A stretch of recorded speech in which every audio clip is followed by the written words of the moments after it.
Pavi caretaker എന്ന cinema 6ാം ദിവസത്തിലേക്ക് എത്തിയിരിക്കുകയാണല്ലോ. വീണ്ടും ഒരു അവധി ദിവസത്തിലേക്ക് എത്തപ്പെട്ട സിനിമയുടെ ഏറ്റവും പുതിയ Kerala tracking, Kerala world wide 6 ദിവസത്തെ എസ്റ്റിമേറ്റ് കണക്കുകളെല്ലാം തന്നെ പുറത്തു വന്നിരിക്കുകയാണ്.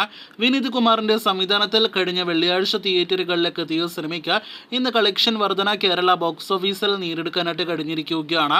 ഇന്നലെ ഇതേ സമയം 26 ലക്ഷത്തിന് മുകളിലായിരുന്നെങ്കിൽ ഇന്ന് മെയ് 1-ാം തീയതി ദിനത്തിൽ അവധി ദിനത്തിൽ 32 ലക്ഷത്തിന് മുകളിലേക്ക് സിനിമയുടെ കേരള ട്രാക്കിംഗ് ഗ്രോസ് എത്തപ്പെട്ടു. അപ്പോൾ ഇന്നലെ 50 ലക്ഷം കേരള ഗ്രോസ് നേടിയെടുത്ത സിനിമയ്ക്ക് ഇന്ന് 60 ലക്ഷത്തിന് മുകളിൽ കേരള ഗ്രോസ് ഉണ്ടാകുമെന്ന് ഉറപ്പാക്കപ്പെട്ടിരിക്കുകയാണ്.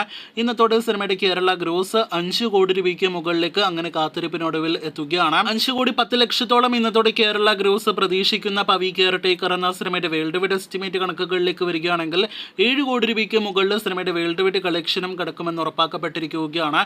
അങ്ങനെ 6 ദിവസങ്ങൾ കൊണ്ട് പവി കെയർടേക്കറിന്റെ വേൾഡ് വൈഡ് കളക്ഷൻ 7 കോടി 50 ലക്ഷം റേഞ്ചിലേക്ക് എത്തുകയാണ്.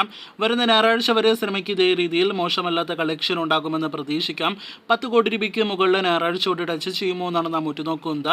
10 കോടിയിൽ താഴെ ബഡ്ജറ്റ് കണക്കാക്കുന്ന പവി കെയർടേക്കർ എന്ന സിനിമയുടെ വിജയ സാധ്യതകളെല്ലാം തന്നെ മങ്ങി എന്നത് പ്രത്യേകം എടുത്തു പറയട്ടെ. കാത്തിരിക്കൂ സിനിമയുടെ കൂടുതൽ ബോക്സ് ഓഫീസ് റിപ്പോർട്ടുകൾ കേട്ട്.